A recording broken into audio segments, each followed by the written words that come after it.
Welcome to PR on the Record, the podcast that explores the role of PR in shaping success within the global tech ecosystem. I'm Shani Ben-Haim. And I'm Ariel Shapiro. Today we're excited to welcome Estie Rosen. Estie has a strong background in marketing, communication and public relations with experience in various industries such as aerospace, defense and telecommunications. Estie currently holds the position of Senior Director of Global Communications and Digital at Startup Nation Central. Estie's previous roles include Head of Media Relations at IAI, Israel Aerospace Industries, Senior Communication Manager at the Israeli Ministry of Defense, and Public Relations Communications Manager at Strauss Group. She holds a Master of Business Administration from Ono Academic College and a Bachelor of Arts from Rupin Academic Center. In this episode, we'll discuss Estie's experience of PR in both the corporate and startups world and how they differ. We'll also talk about Israel and how the country is shaping the world of tech. We hope you enjoy our conversation. Welcome, Estie, to the podcast. Thank you so much for allowing us to take from your wisdom and get you on the podcast. Thank you for having me. Hi, Shani. Hi, Ariel. Estie. So I guess we'll start first by asking you if you can tell us a little bit about your journey into PR and how you ended up at Startup Nation Central. And maybe also a little bit about what Startup Nation Central does. Amazing. So I'm at Startup Nation Central for the last 3.5 years, managing our global PR and communications activity and our digital activity. Startup Nation Central is a nonprofit organization promoting the Israel innovation worldwide. We work with governments, multinationals, investors, organization, obviously the startup ecosystem, and really trying to find the global connections, the business opportunities, the investment opportunities, trying to build more tangible relationship between the worldwide business community and the Israeli ecosystem.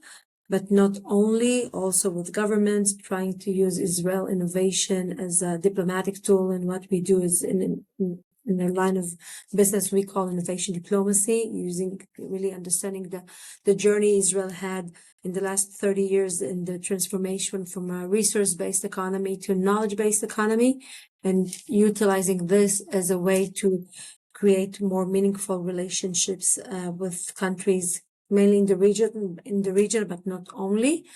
And obviously really promoting Israel and global positioning it and promoting innovation as a source that solves problems in the world, but not creates them. So that's what we do here at Startup Nation Central.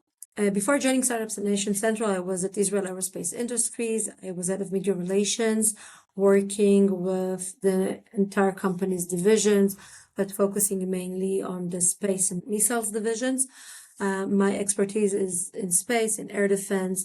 I am managing all the headquarters activities from finance to innovation to human capital needs and so on. And I really started my career in consumer goods. I was more than 10 years in Cellcom. I started my first position there in their advertising division and then moved to the spokesperson's unit, and was a really good experience growing into consumers, technology, regulation, culture activities. It was really an amazing experience and journey in Cellcom back then. And I also had a position in Strauss as managing their PR in Israel. So I have a lot of corporate communication, marketing, corporate marketing experience in my resume. And I try to look at and bring both, like the best of breed from everything, and experience. Really, you bring everything together here at Startup Nation Central. We have technology and we have innovation and we have different sectors and we have relationships like global relations and geopolitics, which I managed a lot in II. So a lot of all really came into this position. I was just about to say, your experience sounds so diverse that I bet it all contributes to what you do today at Startup Nation Central, which you said as well. Yes. Yeah. That's amazing. So I imagine that you've seen PR evolve throughout those years. Can you give us a glimpse into how it's evolved, what you've been able to experience? I'll say that I think PR used to be, and I think it's even more, I'll even say that I think we need to look at it a little bit in a wider perspective, because it's not just about communicating with the media, and it's really how you position your brand or your company in the public arena. PR used to be the way you engage with media and reporters and really use those channels as a way to distribute your corporate messaging, your organic corporate messaging, your activities, your promotions, your whatever you want to promote within your company. This was the channel to get to the public, which was not advertising. You had advertising and you had PR. Like working on both of them together really created the impact you want to get to the audience. But in the last 20 years, everything has shifted. Like it's not new to say that social has changed the way everything is being held. And I think if in the last few years, like the fast or the way information travels, every person is a content creator. Every person is creating his own watch list for where he consume his content. Like the role of PR in the marketing efforts of a company has really evolved to something I think that is also what we used to have in the past, but now I think it's more important. It really is a tool for positioning. I think there is a still important role of media and like legacy, or I wouldn't say legacy, I don't think that's the right word, but like traditional outlets like the Wall Street Journal, TechCrunch, or Calcalist in Israel, or Globes, or Bloomberg, and so on, and Trade Magazine, obviously something very important in specific sectors like defense. I think it's really important with the positioning side.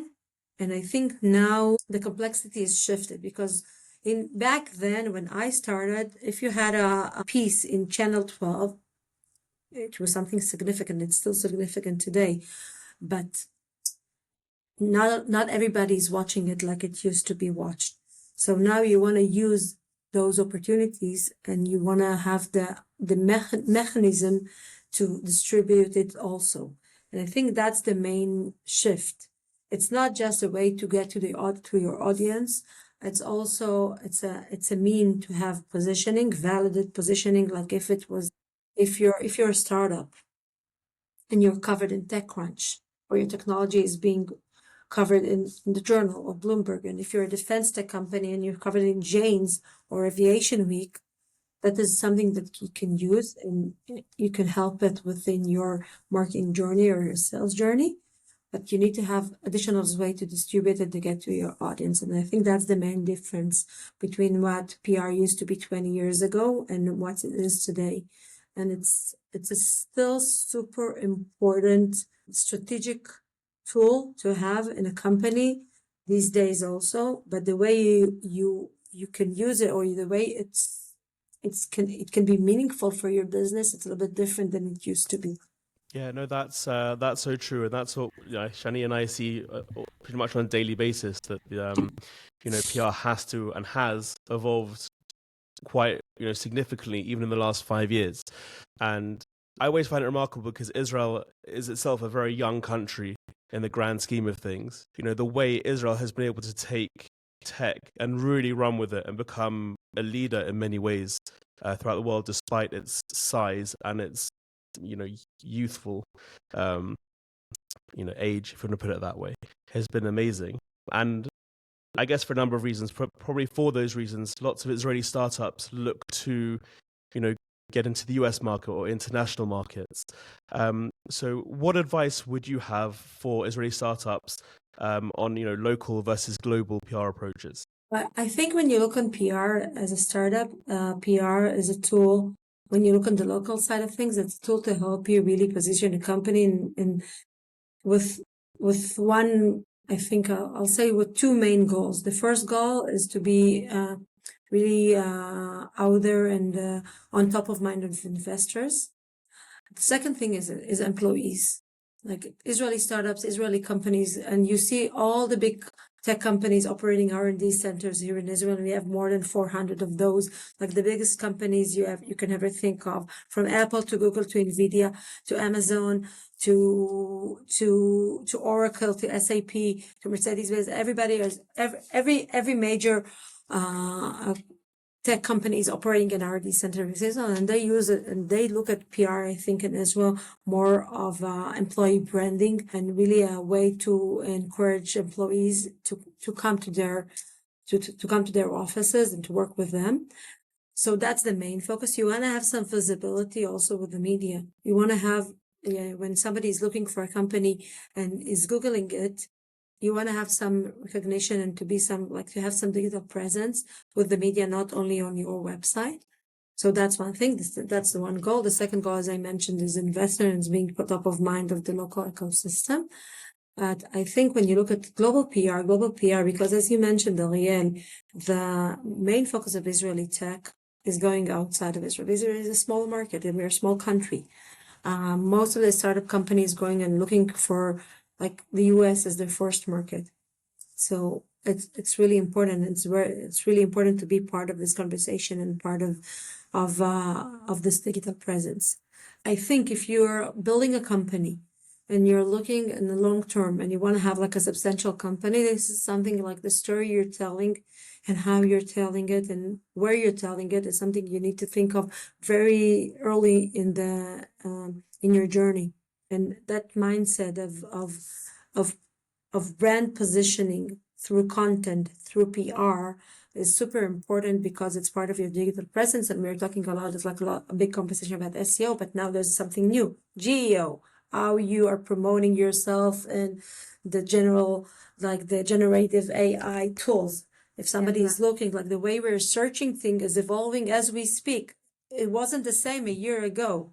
And that's why I said, I think it's wider than PR. It's about your communication and your content strategy and how you think of your brand and where do you want to be in the next, 5 years. So what do you want to do now to be there in 5 years? Totally. I think that often when I approach startups, I tell them, I'm like, what's your target market? And they often say like bigger markets when they're based here, like the US or Europe. And I say like, it's not enough to do performance marketing, and it's important to have that brand positioning when you're targeting those markets, because you have to think about their mindset. And if they're not seeing you in every which way, and like you mentioned about the search, converting into a different area, it's so important to have those both traditional kind of clips as well as the owned aspect of things on social and everything. The world is changing, and I think AI is changing, like the pace of things is so fast. And maybe even going back to the first question, like when I started, like PR was first. You have to set up, like you share the information with the media and then you start advertising and then you start doing, influence and stuff like that. I mean, and so like it was like top down. I think now it's bottom up and it's top down. It's going like everybody going all ways, and you can't control the information. Information is out there, and it's more about how you curate it, how you utilize it, how you are able to distribute. In my perspective, the biggest challenge is distribution and getting eyes and getting attention.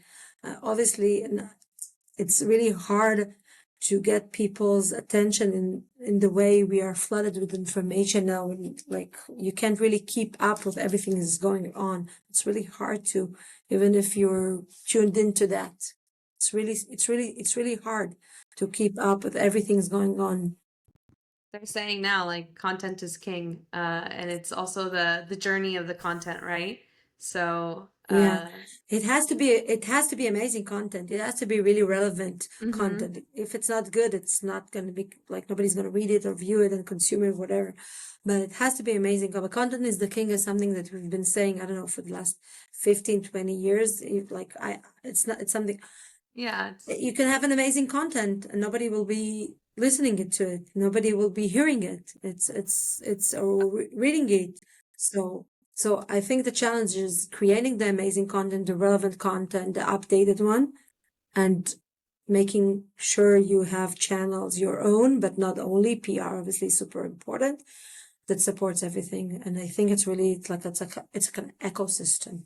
It's a small ecosystem. It's like a small ecosystem in a company. I totally hear that, and I've seen that with CEOs in Israel, that they've, I think, accepted that shift. I think when I started in Israel even 6 years ago, people weren't as open to it as they are now.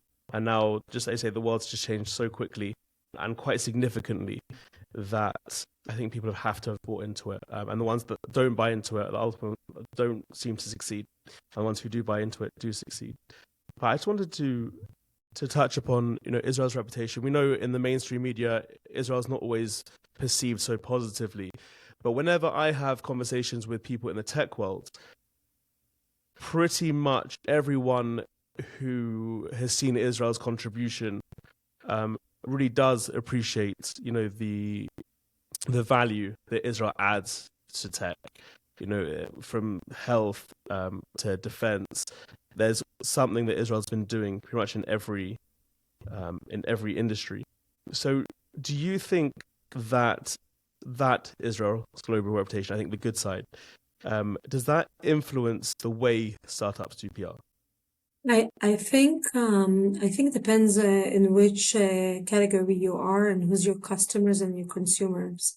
Like the last year and a half, unfortunately, with the war, everything's going on. If you're a consumer-oriented startup, B2C, I think you'll have a problem if you want to put in your Israeli origins up front.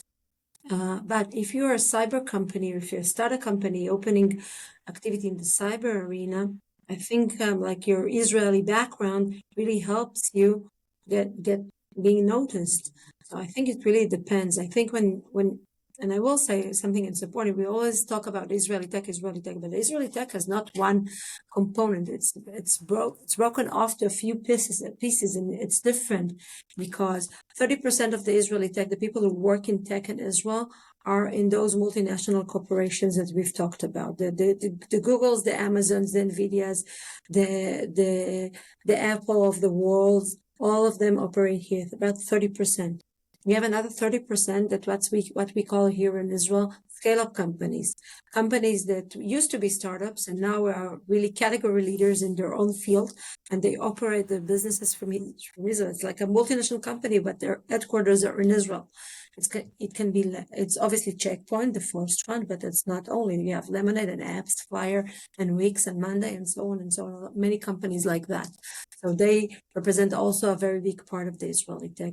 And it's different. It's really different. Then we have the startups, then we have defense companies, we have tech workers working in service companies. So it really depends who you are and what's your company doing, who's your audience, and then the Israeli story really relevant if it supports it or not supported. And I think it's a challenge. Being Israeli now in the world is with everything's happening in the region is something that you need to you need to put in some thought in it and how you wanna work around it and work with it, and as a brand, it really depends. There's different examples how companies are attending to it and how they're managing it, and it really depends. It's so true. And like, I remember a few years ago, I had the pleasure of going to see Tabulla's offices in New York, and Adam Singolda, hearing him speak about his origin story in his bedroom in Israel and where he's gotten to now. And it's unfortunate that I'm hearing more and more startups kind of build the path and be more strategic about how they bring in, where their origin story comes in.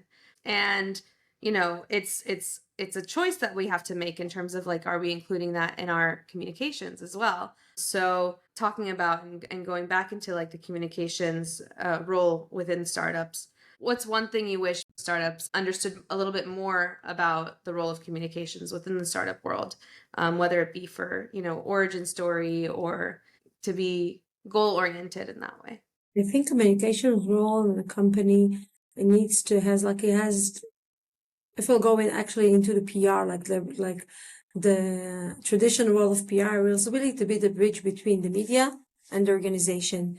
The person who navigates the needs of the media, understand how they think, how they operate, what's their timeline, their deadlines, and what's the information they're looking for, and how to really adjust the information coming out from the company to the needs of the media, the reporters, and so on, really being the bridge. And I always used to say that I had two customers. I had the company I'm working for, but I have also the media. And the media I need to see how I am taking the information from the company, the things I want to promote, but things also in crises and things that maybe even in a company like Cellcom or even IAI, not always the news is about good news. Sometimes it's about crisis, and sometimes it's about higher prices and so on. Now you're taking the information and really putting it out there in a relevant way for the media, for them to receive it, to chew it for the media, the way they need to receive it. And the more professional I'll be in that, I'll have better media relations with with the media I'm working with. I think the role of communication is a little bit shifted. We need to do that also, but we also need to see how the company is being perceived and to try to zoom out and to see what's happening in the public arena, what's relevant, where's the news cycle, if you can plug into the news cycle, and how you can contribute to that. But always remember, your business is to promote the company. Like, you want to help promote the company. And I think as a good communication person, if he understands the role of both sides and how he can utilize what's going in the public arena and how to plug in where the media needs it, opportunities are out there. Like, if you are a company of, I don't know, drone activity, and now there is an attack on something with drones, and it's now part of the news cycle, and you can plug into that, amazing. But it doesn't happen like that. You need to work, and you need to build a media relationship. You need to be able to evolve your story or your company to the place that you can be integrated into the story. So you need to be top of mind. So it's a very long journey that I like to run, and it's a marathon. It's not something it's not like a 5K you do every morning or something like that. You look at it a little bit in the longer term, and it's hard to really say these are going to be the results. You heard the KPIs. It's really hard to be very specific about it because it depends in so many things you can't control of. The news cycle, the capacity, whatever. The relevancy, it's part of the conversation, not part of the conversation. You can have an amazing story. There are amazing stories coming out from Israel now every day. Not every reporter in Israel is interesting in that, not because it's not interesting. It's not part of their assignment right now. So you need to understand how this ecosystem of media and news is working and how you can be plugging in your content into it. I hear that, and it sounds like you're talking about the drip effect. Essentially, you kind of like keep dripping the information until at some point it kind of will, land. And I guess that's, a form of shaping conversations, and that is something Startup Nation Central does well. You've shaped the conversation around how Israel's startup ecosystem matured into what you called before the scale-up nation. So I just want to go into that a little bit more now, because with that shift, how do you see the role of PR communications evolving? What's different when you're supporting the early stage startup against the fast-growing scale-up? I think the different things you have to take into consideration are changing as you scale up. If you're a scale up and you're positioning yourself as a company to be IPO'd, okay, what's your conversation there? If you're a startup, you're just thinking of the next few months, how I'm getting the funding for the next few months, how I'm getting the next customer. It's a whole different mindset that really depends on the stage of the company. And it's a different ballgame. Now, if you're already IPO'd, everything you say is relevant and really affect your trade, your stock, a whole different thing. You have to be aware that you have different rules you need to live with and apply to yourself as a communication person in that organization. If you're like a scale-up company, you have different products. Now you need to you shift the balance between the organization activity and what's the thing you're promoting now and what's your work plan, and now you're integrating all needs. This is something those are dilemmas that a small startup doesn't have. But when you're a communication in a huge company like Cellcom, it's one thing. But then if you're in communication or media relations in Israel Aerospace Industries with 15,000 employees and 4 different groups, different products, different activity, different like 90 markets worldwide, and you need to have the vision of what's going on everywhere and how you're utilizing everywhere. So it's a different mindset at all. And I think you have to adjust yourself to the stage of the company, to the needs of the company, but also the conversation. I'm always plugging in what's going on outside the company. It's not just about the company, it's about what's out there in the world that affects your PR and your communications strategy. And do you have a story that you can tell? Is there an audience for it? Maybe the best audience for it will be in a trade magazine. That's amazing. Like really trying to set expectation of the relevancy and how you look at it. So I think companies, as they evolve in their journey, as they become bigger, scale ups, as we see, and we see that shift in the entire industry. We are working now on the Q1 for 2025 results. We see more like the numbers, like we see more shift. We see a shift towards the scale ups as like the number, fewer deals but higher volume, and so different elements that support that. And it depends. It also goes to the rest of the people who run the company and their decisions and how they building their strategy and how they're looking where they want to go. Like the northern star of the company becomes different than the one when they used to be a very small startup, real estate, A state or whatever. So as you evolve as a company, your communication and your content strategy and obviously your marketing strategy needs to evolve also. It's definitely, I I feel hope like I'm answering your question. I'm not sure I answered it completely, but if no, that was you great. you I can like what tackle me. I was gonna say that like it's definitely I feel like at the early stage in educational journey where we have to kind of make sure that they understand that in the role of PR with media, there are pieces of news, of course, that they can be the center of the conversation. For instance, like funding, partnerships and stuff like that, and that's where they are the story.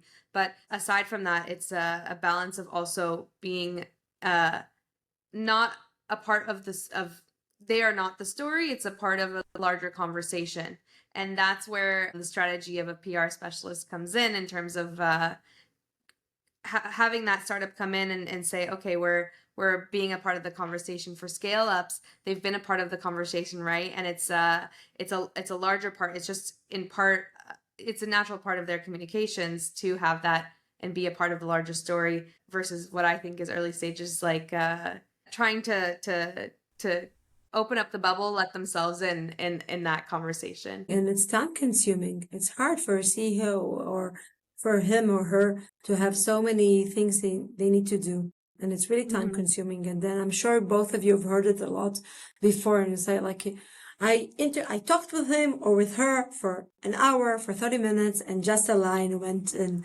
And that's the way it works. Like, okay, just a line went in. It's amazing a line went in. It's the Journal, or it's Bloomberg, or it's TechCrunch, or it's Jane's, and it's amazing. Just a line get in, but it's like, and I talked with him for 30 minutes, and I said smart things. Why just a line? So, I think this is something also like setting the expectations and how it works, and also understanding that this is a journey and it's not something like, okay, you talked about it for 30 minutes and maybe just 29 minutes of those were really relevant or even not at all.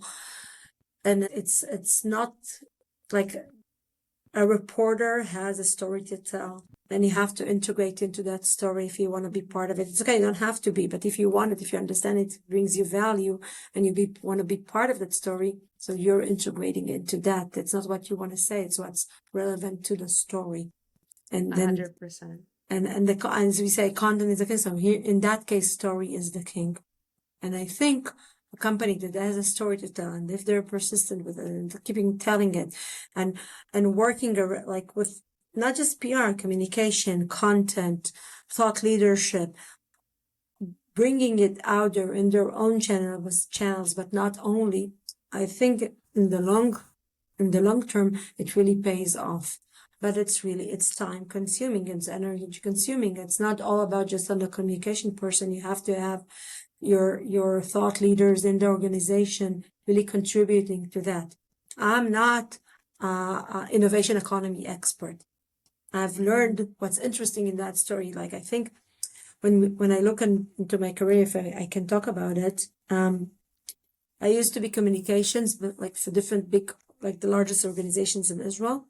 But when I came to Strauss, I wasn't aware what's going on in the dairy market.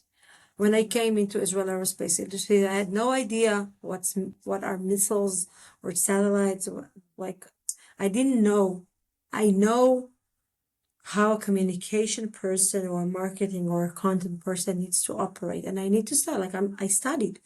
I came into SNC. I had some background in innovation activities because I did that also at the Israel Aerospace Industries, but I had to learn what's innovation economy and how it's support and how SNC is contributing to that conversation. And through that learning, understanding where I can plug into to the news story, into the news cycle, what's going to be our contribution to that. So I think the understanding of the role and how the system works and how you can utilize content from your organization and how to build it in long term really helps your brand. And I'm saying again, it's not easy. You have to have the organizational commitment. You have to have the thought leaders in your organization committed to that, because someone needs to validate what I'm writing. Maybe I'm wrong. I'm not the subject matter expert. From personally myself, I like to study. I like to know what I'm talking about. So you can tackle me in any question on air defense, satellite, and innovation economy. If I don't know something, I will find out, and the next time I will know it. My perspective is on communication, is on PR, is to take the load of the thought leaders, like just to have the pointers and go there. And I try to learn and to know. So to have a solid conversation, a meaningful conversation, not just to be the ones who does the notification and connects, like scheduling and a little bit more strategic in the way I tend to take my position in organizations. But it's time consuming. I can't do it alone. I'm not a subject matter expert. I become at a certain point a subject matter expert for a level of conversation with a reporter. But I'm not space engineer or innovation economy expert. 100%. Like, I feel like a lot of our role is to take, like, we can only go so deep into the technical aspects. And you mentioned that they don't have a lot of time and all these things. A lot of founders and CEOs of organizations are more on the technical aspects of things. And we kind of have to fight for them for their time. If I may advocate also for the media side of things, with the newsroom and everything, we've seen the media landscape change over time as, PR people speaking with the media, and there's less and less time on their front as well. So when we say that, when we see that one liner in there, we're like, yeah, but imagine the amount of time that they spent interviewing each of the sources for the story and how to get the story, get the draft to the editor, and then the revision cycle until it actually comes up. That's I feel like our responsibility to also be the communicator of why, and it's important that you have that one line in there, but also this is amazing that you have that one line in there, and it could be that you're not in it at all, especially with, you talked about story is king, and I resonate with that so much. But, in this world that we live in where there's just, like you said, so much content, it's the story that's really getting the journalist's attention. We had a question about how can a startup get a journalist's attention with that amount, but I figure that you've answered that as well with the story, unless you have anything to add to that. I think it's important to understand who is the relevant audience for your story. Like if you have a company, somebody is interested in your story, otherwise you won't be selling it. Like your solution, your product is addressing some issue. I would love it to be a global challenge and to be relevant for worldwide markets. But even if it's not that, you have a story. Now you need to find the right channel. Like not every startup in Israel is relevant for the Wall Street Journal. But maybe it's super relevant for a trade. And if it's not relevant to a trade yet, maybe start your own channels and open a blog and thought leadership on your channels and start promoting it and be more niche. Like in some cases, the more niche you are, it's amazing. Okay, it really depends. In some places, you need to be very macro perspective. For Startup Nation Central, we want to have both. We are very macro on what's going on in the Israeli innovation economy and the world innovation economy. Okay, Israel is a country to look into what's going on here in the innovation economy. So we want to be very like macro on that, understand what's going on there, why Israel is so, why innovation is so important to our economy. Okay, but then you want to be very specific on specific things, like why are we on cyber or health, on specific things, a little bit more niche. Like we had activity around nutrition tech. It's very niche, even in the Israeli landscape market. Okay, not very many startups on that, but it's super interesting, and in some circle, it's super important. So let's put out some content around that and make some thought leadership and some blog content about that. Maybe it's not going to be relevant for the media or for the PR, but it's relevant for people who are looking information and that. And it's a niche market for Israel. It's a niche amount of startup in Israel, but it's super important and it's relevant. So you want to have both, and you want to diversify, and then you have to decide as a communication content person in an organization, how many, like, is it going to be 30% on the niche and 70% the macro, or maybe the other way around? It depends. Depends where your market is. It depends where your audience is. It depends what you're navigating. Communication and PR are part of your marketing tools to promote your business and to promote your conversation and promote your positioning as an organization and promote your brand. But it's also something you can really utilize to drive more business. And it depends. There's not a textbook for every company. Okay, if you'll do this, you're going to be successful. No, it's also about opportunities and be able to understand where are their opportunities and maybe plugging into that. So there's a lot of components that really affect how the end game will look like.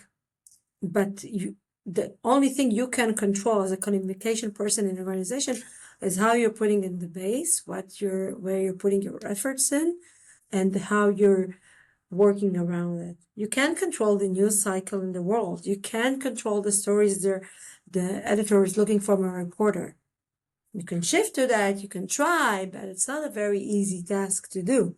So you can control that, but you can control, be top of mind on a reporter if there's something that's relevant to your business. I don't know if you can control it, you can try to be more relevant into that decision making or into his or her top of mind. So there's things you can control, there's things you can't control, and I think most important is to really understand how you can seize opportunities and how you can work around things that come along. And if you have like a good North Star and you know where to go and you know how to work it, I think like it eventually happens. If the company is good and the product is good, and obviously. Yeah, no, of course, the product obviously has to be there to start with. But no, thank you so much for coming on and giving us so much of your wisdom. While we still have you, I just wanted to ask you, is there one piece of advice, like the most crucial piece of advice you'd give to startup founders when it comes to PR? I think this is something you need to be aware of. It affects in wider circles that you think, and it's something a CEO needs to understand. He needs to invest some time in it. And if he's not investing in it specifically by himself or herself, you need to have a professional that helps you.